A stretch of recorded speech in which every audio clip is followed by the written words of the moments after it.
Big one. Who are you backed? Well, who are you backing in the battle between Donald Trump and Harry and Meghan? 0207 862 22 is the number.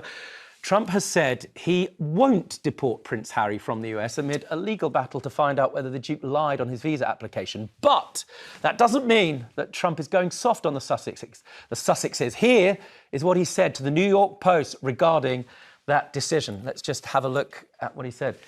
He says, look, I will leave him alone. I'll leave him alone. He's got enough problems with his wife. She's terrible. I mean, there he is. I agree. That's his opinion. That's certainly yours. Then, while speaking at the opening ceremony of his Invictus Games tournament in Canada, Prince Harry made these comments, which some, I suspect many in the media, have taken as a jibe at Trump. Have a listen. When there is no shortage of crises, no absence of uncertainty, no lack of weak moral character in the world, the values you embody, the way you carry yourselves, not only at the Invictus Games, but each and every day. Your courage, your resilience, your humanity illuminate a path forward for us all. Ooh, weak moral character. Does that sound like Donald Trump to you, maybe? Do you think the president's criticism of Meghan is uncalled for? Or do you think it's pretty much on the money? To me about Harry and Meghan is that they said at the beginning, we just want to live our lives in peace. We want to go and live in California and not be in the public eye. And then they release a Netflix documentary and a book and another documentary, and now she's got a cooking show. They really want to be in the public light. They are hypocrites. Jonathan, can I just, it's some might say at home, I don't know, I'm going to wait for people to call, but I know a number of people in my family that have very strong views about this. And I say, hang on a second, how can Prince Harry criticise Trump or even tangentially criticise Trump for poor moral character when you write a book about your family, giving away all of those sacred secrets between you and your brother, for instance, and criticise, and cause perhaps emotional distress to the Queen, and sort of leave your duty? Is that moral character? Well, I think that's a fair point about Prince Harry. But I've got to say on Meghan Markle, I mean, I literally could not care less. I do not understand why everybody gets so worked up about her. Look, I love the Queen. I met the Queen once. It was a huge, it was a wonderful day. I also got to have lunch that day with Kate as well, which was a real, which was a real thrill when they came to Leicester. That's part of the point. I think we should take a look at how this feud has snowballed. Let's just go and have a quick look at this. I'm absolutely fascinated. There's the Don. There's Meghan and there's the Prince with slightly more hair at that point. Before she met Harry in 2016, Meghan criticised Trump on a late-night talk show. Of course, Trump is divisive. Think about just female voters alone, right? Yeah. I mean, I think it was in 2012, the Republican Party lost the female vote by 12 points. That's a huge number. Mm-hmm. And with as misogynistic as Trump is and so vocal about it, that's a huge chunk of it. Misogynistic now in 2022. Trump commented on Meghan and Harry's relationship while speaking to Piers Morgan. I'm not a fan of Meghan. Yeah. I'm not a fan. And I wasn't right from the beginning. What did you make of what she and Harry said to you? I think poor Harry is being led around by his nose. And I think he's an embarrassment. Harry is whipped. Do you know the expression whipped? I'm familiar with the phrase. I won't use the full expression. But Harry is whipped like no person I think I've ever seen. A little bit wincing and perhaps clenching things that are not visible defending Donald Trump. Are you one of them, Gertrude? Are you a defender of the Donald, or are you Team Meghan? I'm absolutely Team Harry and Meghan, and you have all, not you, but the lady have fallen for all this thing. Harry and Meghan have never said they wanted privacy. They have said they wanted to do the press on their own terms. And that came from when they came in the royal family. Then there is the protocol. Charles first, William next, and then Harry and Meghan. And then there were things like he was not allowed to talk about period poor girls who Gertrude, you obviously support them. Are you a little bit disappointed, let's say, when Prince Harry wrote that book about his family? You have forgotten that Diana, in Andrew Morton's book, she admitted to 5 suicide attempts. Right. She criticized the royal family, especially the Queen Mother, because this is where Camilla and Charles met for, shall we call it, tea. Right. So your team, Meghan, your team, Meghan, all the way, and you seem to be quite cross. You seem to be quite cross with Reem. Sorry? You seem to be quite cross with Reem. She seems to be misrepresenting Meghan Markle and Prince Harry. This is also what journalists say. We could get the stories from the palace if we wrote something nice about William and Kate, not so nice about Harry and Meghan, and that all started when they came back from Australia. Thank you very much, Gertrude. I hear you. You think that, and there's a lot of people out there that do this, as being motivated by the palace to protect William and Harry. So the worse things get for Meghan and the Duke of Sussex, the better they are for William and Harry. Well, some people might say, many people don't really know what goes on in families. Carly, are you one of those people that holds that view? You're in Gloucestershire. Do you agree with the Donald? Oh, crikey, no thanks. Thank you very much for giving me this opportunity. All right, Carla. I'm really upset that everybody lampoons Harry and Meghan, and this goes on in every family, and I don't think the Queen really. She probably shrugged it off, and, I'm just so fed up with this country, shooting darts at Harry and Meghan. It actually upsets me, really.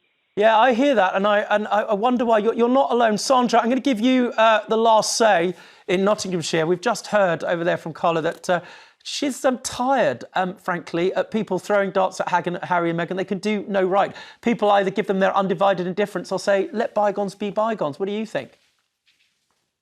Hi, good morning. Thanks for having me on. I just want to say, the lady at the end, she doesn't know what she's talking about. She should get off the panel. You should leave Harry and Meghan alone. They went to America. They did not say they wanted peace and quiet. How are they going to earn a living? Right. They've got to do something, haven't they? Maybe Sandra, they've got to make a living. And Sandra, you've made your point. Alone. You've made it very, very forcefully, Reem. Well, maybe Harry and Meghan should leave the royal family alone. Family. I want you to sit with something for a second before we even get into the segment itself. For years, the story British broadcasters have told about Harry and Meghan runs on autopilot. A commentator sits in the studio chair, recites the same tired accusation. They wanted privacy. Then they took a Netflix deal. And the segment moves on like that logic actually holds up. Nobody stops to ask the obvious question. What exactly was this couple supposed to do? Lose their royal funding, lose their security, lose their income, and then also vanish from public life entirely, with no way to feed their kids, while the same tabloids demanding their silence would hunt them for free the second they tried to live quietly? That's not a real choice. That's a trap dressed up as a talking point. And this week, on Jeremy Vine, something happened that almost never happens on daytime British television. The public got the microphone before the professionals could finish writing the ending. And the public did not read from the script. Let's set the scene. A panel of commentators, one of them pushing the usual hypocrite framing. Harry and Meghan claim they want to be left alone. So why the book? Why the docuseries? Why the brand deals? It's the laziest argument in the whole royal commentary playbook, family, because it pretends that stepping away from an institution means stepping away from the ability to earn a living. It doesn't. Nobody expects anyone else on earth to go broke and silent just to prove they meant it when they said they wanted boundaries. But here's what made this particular hour different. Ordinary callers, people with no publicist, no media training, no book deal riding on the answer, started phoning in, and one after another they dismantled the narrative in real time. The first call worth talking about came from a woman in Nottinghamshire. She didn't hedge. she didn't do the polite British thing of softening her point before she made it. She said flatly that they've got to make a living somehow and that people should leave them alone. Simple, obvious. And yet, somehow, it took a caller off the street to say what none of the paid panelists in that studio seemed willing to say out loud. That same caller went further a few minutes later, and this is the part I want you to really absorb, family, because it's rare. She didn't just push back on the framing, she directly told the commentator, pushing the hypocrite line, that she didn't know what she was talking about, and that she shouldn't be on the panel at all. Think about the nerve that takes. A member of the public, given 30 seconds of airtime, used it not to play both sides, not to soften her point for politeness, but to say plainly that a professional's entire premise was wrong. That's what happens when the people who've spent years watching Meghan get torn apart for a coffee order finally get a chance to talk back. Now, credit where it's due, because this channel doesn't hand out compliments to just anyone in these studios. One of the panellists that day, a Labour MP, actually declined to pile on. He said he genuinely didn't understand why people got so worked up over Meghan, and in a media culture that manufactures outrage over her hand gestures and her handbags, that is not a small thing. That's a man refusing to participate in what has basically become a national pastime, finding new things to be furious about regarding one specific woman, for reasons that have very little to do with anything she's actually done. To be fair, he wasn't perfect. He still leaned on the old line that Harry's memoir was some kind of betrayal, as if telling the honest story of your own childhood is a crime against the institution you were born into. It isn't, family. A man writing about his own grief and his own life is not treason.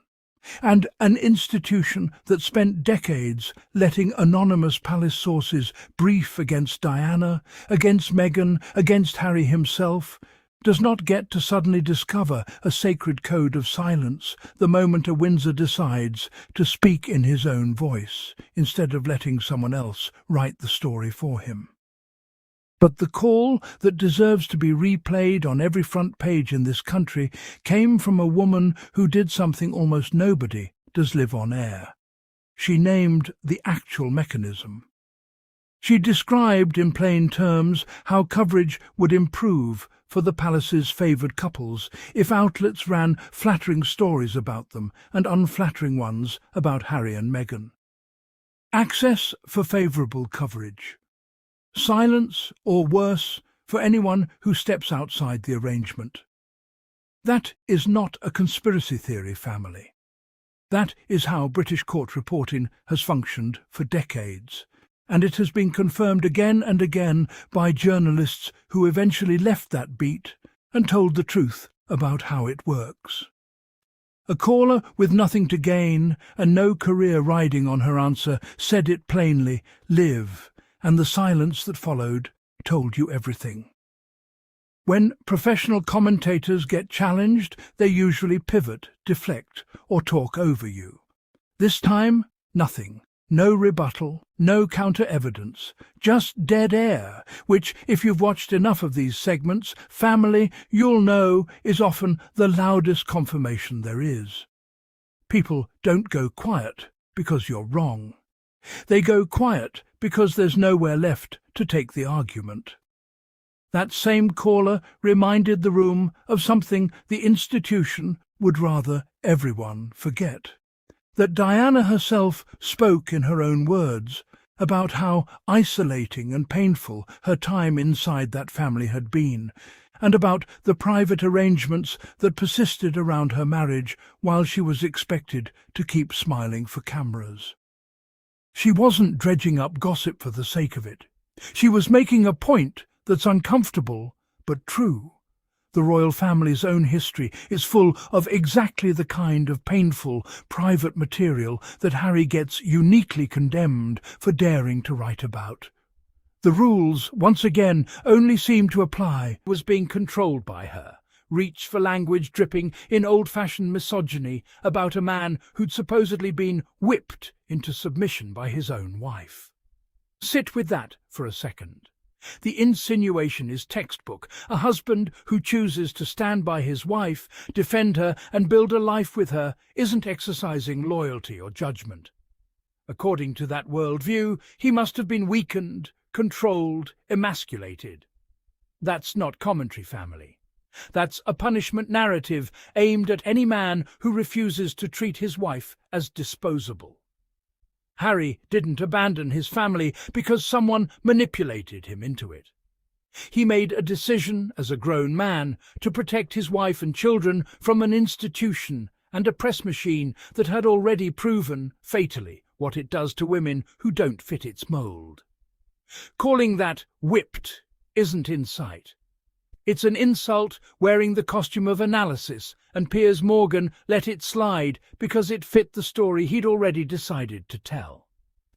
And here's a piece of history worth resurfacing, because it explains a lot about why the attacks on Meghan specifically never seemed to stop. Back in 2016, years before she'd even met Harry, Meghan appeared on a late-night talk show and criticised Trump directly, pointing to how sharply his rhetoric had cost his party support among women voters. That wasn't a royal talking point. That wasn't a duchess weighing in for effect. That was Meghan, private citizen and actress, using her own voice, years before the tabloids decided her every opinion was a scandal worth manufacturing outrage over. The fact that the attacks on her personally have never really stopped since isn't a coincidence, family. A woman told an uncomfortable truth publicly, and it seems some people have never quite forgiven her for it. That's the real story sitting underneath all the feud framing. Not two celebrities trading barbs for headlines, but a powerful man holding a grudge against a woman who refused to stay quiet. And here's the part that should make your blood boil just a little. After nearly 10 minutes of caller after caller, different regions, different backgrounds, zero coordination, all landing on the exact same conclusion, leave them alone, let them live, the segment still found a way to close with a line nudging the blame back onto Harry and Meghan themselves. Not onto the man who insulted a private citizen's marriage on television. Not onto the palace sources who've spent years briefing against them. Onto the two people who dared to build a life on their own terms. That's the tell, family. That's how this machine works. Even when the public overwhelmingly sides with the Sussexes, even when caller after caller says the same thing without being prompted, the institutional framing still finds a way to land the final word against them. That's not balance. That's not journalism holding up a mirror to public opinion. That's a script that was always going to end the same way, no matter what real people actually said into the phone. We're breaking this down today because it's a perfect snapshot of the gap between what people in this country genuinely feel and what British broadcasting actually chooses to platform. The professionals came in with their narratives pre-written. The callers came in with real frustration and plain common sense. And when ordinary people were finally handed the microphone, they overwhelmingly landed in the same place. Leave Harry and Meghan alone, let them live their lives, and stop treating basic self-determination like a scandal. So here's what I want to know from you, family. Do you think Trump's comments about Meghan say more about her or about him? Was that caller right to challenge the commentator directly on air, or did she go too far? And which moment hit you hardest? The caller naming the Rota system for what it is, the exhaustion in that second caller's voice, or the blunt common sense of they've got to make a living? Drop your answers below. I read every single comment. If this video connected the dots better than the segment itself managed to, hit like, subscribe if you haven't already, and send this to someone who still thinks the tabloids are giving them the full story. Until next time, family, stay loud, stay informed, and keep standing with Harry and Meghan.